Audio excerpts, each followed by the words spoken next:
U okviru 7. kola Vojvođanske lige Grupa Bačka na stadionu Nikola Tesla igrali su Fudbalski klub Subotica i Tekstilac iz Odžaka. Rezultat 4:0 za domaćina, ubedljiva pobeda, ali do nje se nimalo lako nije stiglo. Da krenemo redom. Meč je vodila somborska sudijska trojka na čelu sa Aleksandrom Bećanovićem i mahačima Petrom Vorkapićem i Milanom Milankovićem, a delegat Fudbalskog saveza Vojvodine je bio Čedomir Drašković iz Bačke Topole. Susret je protekao u fer i korektnoj igri oba rivala, na njemu sudija Bećanović nije izrekao ni jednu javnu opomenu, ali je tokom celog susreta bio prilično neubedljiv i trom, pa je zaslužio neslavnu ulogu najslabijeg aktera na utakmici.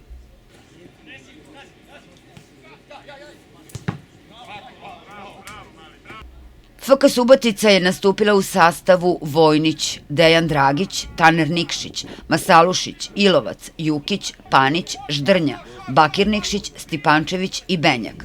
U drugom poluvremenu trener Predrag Pršić napravio je i 3 izmene, pa je iz igre povukao povređenog Bakira Nikšića, Benjaka i Masalušića, a uveo Drčelića, Bobana Dragića i Opančinu. Za Tekstilac je danas igralo čak 7 omladinaca, razlog nismo saznali, ali uz njih samo 3 igrača na klupi Odžačana ne govori ništa lepo. Evo i sastava: Vajagić, Stojanović, Stanković, Đokić, Pejić, Crnjanski, Grubišić, Doroslovac, Milić, Ognjenović i Vukobratović. U nastavku utakmice umesto Stojanovića i Milića zaigrali su Končarević i Bakić. Već u 7. minutu videli smo dobar napad domaćina.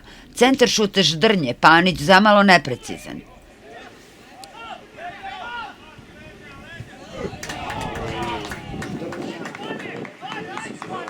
Nije ta prilika uplašila mlade Odžačane. U 16. minutu lep šut Crnjanskog sa preko 20 metara ipak nije iznenadio odličnog Vojnića koji izbija loptu u korner. U 33. minutu videli smo pogodak Subotice, ali je gol Stipančevića poništen zbog ofsajd pozicije.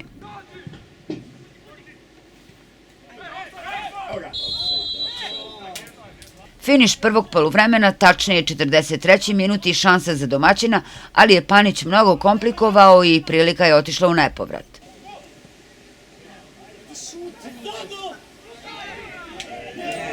I minut kasnije videli smo dobro proigravanje Stipančevića i Jukića, pa centar šut i prilika za Ždrnju, no nakon njegovog udarca glavom lopta je promašila cilj.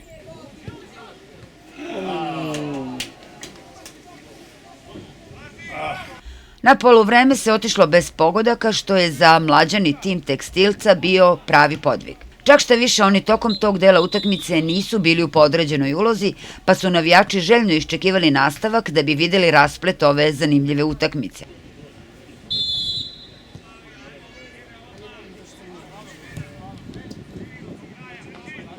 Ipak drugo poluvreme je počelo bez iznenađenja. Danas slabo primećeni Bakir Nikšić je u 51. minutu pokazao da nije zaboravio davati golove.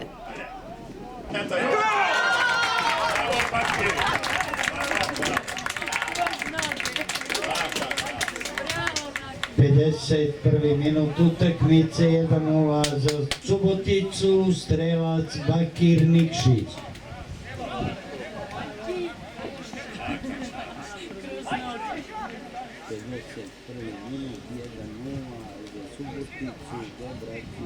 Nakon toga čitavih 20 minuta Tekstilac predvođen kapitenom Goranom Đokićem uspešno odoleva domaćinu.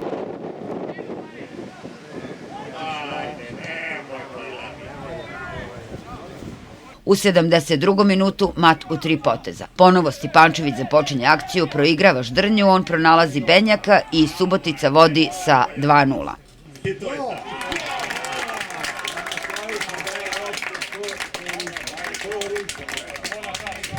72. minut, 2:0, strelac Denis Benjak.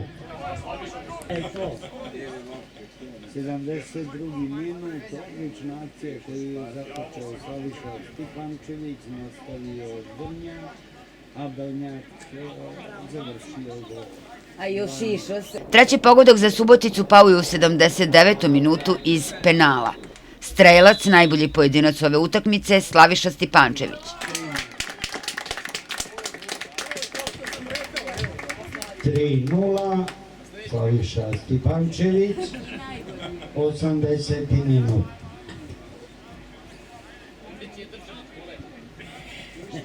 Na sledeći pogodak nije se dugo čekalo. U 85. minutu Taner Nikšić po levom boku probija odbranu Tekstilca, na pravo mesto našao se Panić i postavio konačan rezultat ove zanimljive utakmice. 85. minut, 4-0, strelac Marko Panić.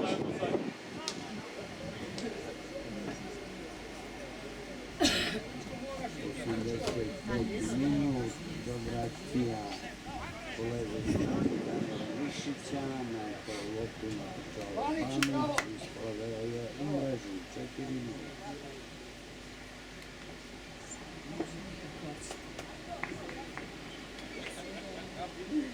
Ovom pobedom Subotica se popela na treću poziciju na tabeli, dok je poraz Tekstilca svrstao na 13. mesto. Narednog vikenda Odžečani dočekuju ekipu Sloge iz Čonoplje, a Subotica ponovo igra na svom terenu protiv ekipe Vrbasa. Subotica je savladala Tekstilac za 4-0.